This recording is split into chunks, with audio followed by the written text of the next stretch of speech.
नमस्कार, भारत लाइव देख रहे हैं आप। मेरा नाम बिरजू सिंह है।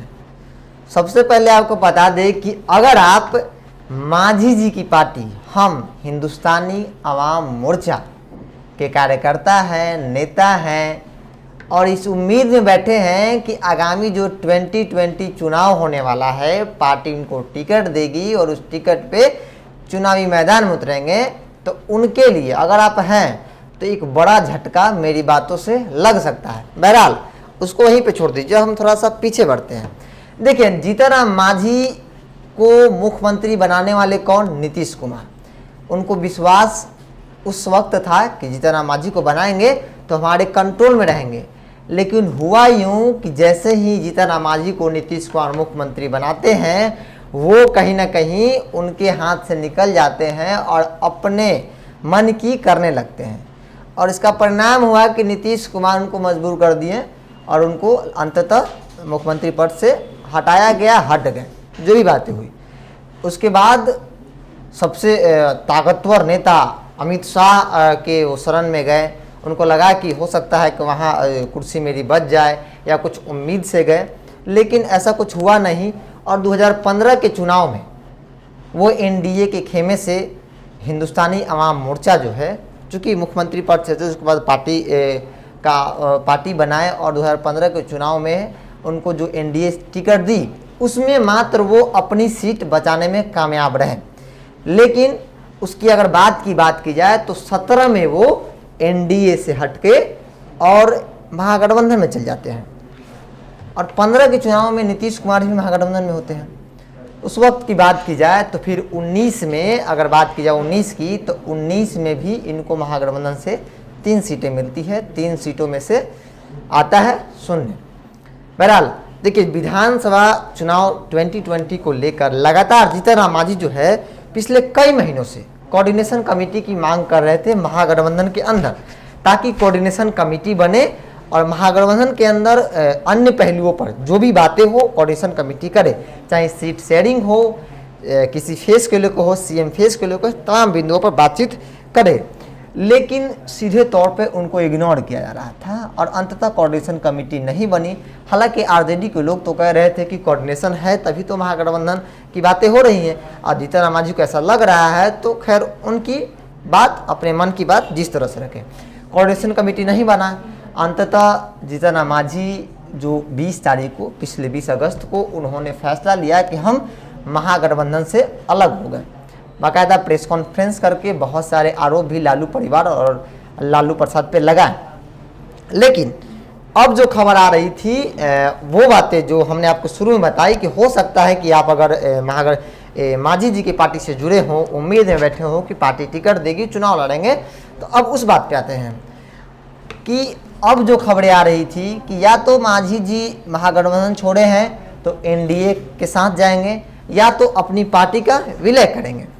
देखिए, अब महागठबंधन से जुड़ने की बात आई तो सीधे तौर पे महागठबंधन एनडीए से ये खबर आ रही है कि बीजेपी एलजेपी का कहना है कि अगर नीतीश कुमार मांझी जी को अपने खेमे में लेते हैं, यानी कि एनडीए में लाते हैं, तो उनको जो भी सीटें चाहिए वो जेडीयू अपने तरफ से देगी।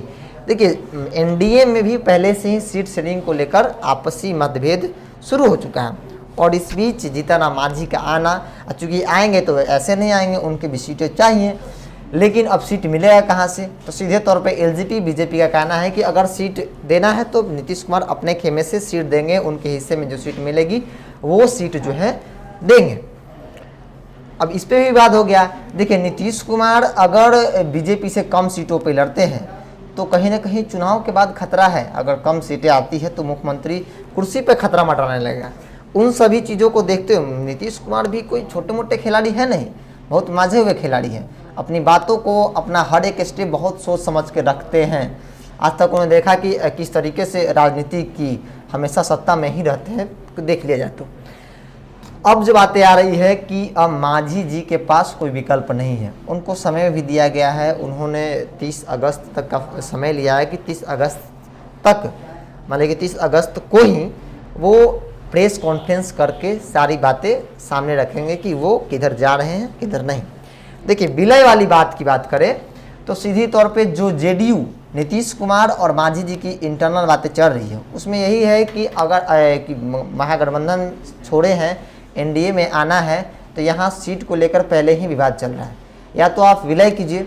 क्योंकि कहीं ना कहीं मांझी जी के मन में भी ये विचार चल रहा है, क्योंकि उनके एक बेटे जो है एमएलसी हैं, जो आरजेडी इन्होंने बनाई, ये सब लोग जानते हैं। अब जो है मांझी जी सोच रहे हैं कि भैया अब हमको सीट उतना तो मिलने वाला है नहीं एनडीए में, तो क्यों ना अपनी पार्टी की विलय कर ले। विलय करने पर उनकी पार्टी को नहीं, लेकिन उनको पर्सनली बहुत सारे फायदे हैं। उस फायदों को देख रहे हो। फायदा क्या है कि इसमें जो है अगर विलय करते हैं तो हो सकता है कि 3-4 सीटें मिल जाए जेडीयू की तरफ से उनको। और 3-4 सीटें किसको किसको मिले, तो पहले तो उनकी लड़की है, उनकी बेटी है, उनकी दामाद हैं, 2 हो गए, उनके छोटे पुत्र हैं और वो खुद हैं। तो ये 2-3-4 सीटें उनको मिल जाए, ताकि उनका जो परिवार है वो सेफ हो जाएगा, और हो सकता है कि 4 में से 2-3 सीटें निकाल भी ले।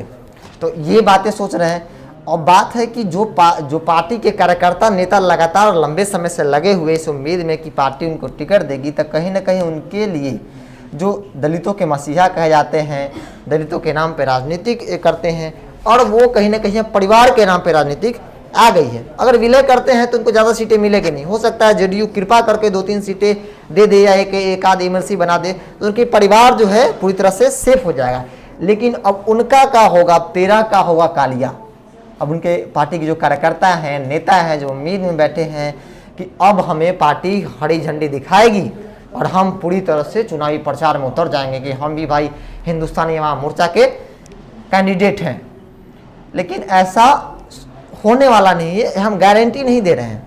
लेकिन जो सूत्र आ रहे हैं, सूत्र के मुताबिक अगर बात की जाए तो जीतन राम मांझी की हिंदुस्तानी अवाम मोर्चा जो है उसका विलय होने जा रहा है। अगर विलय होता है तो 13 का होगा कालिया। ये बात मैं फिर दोहरा रहा हूँ कि उनका क्या होगा, जो इस उम्मीद में बैठे हैं कि पार्टी उनके टिकट देगी, वो लोग क्या करेंगे। बेशक जीतन राम मांझी, उनकी परिवार, उनके दामाद, बेटी, छोटे पुत्र, बड़े पुत्र, सब लोग तो सेफ हो जाएंगे, लेकिन उनका क्या होगा जो उम्मीद में बैठे हुए हैं, तो उनका क्या होने वाला है, कुछ नहीं होने वाला है। वैसे ही राजनीति स्टार्ट करेंगे।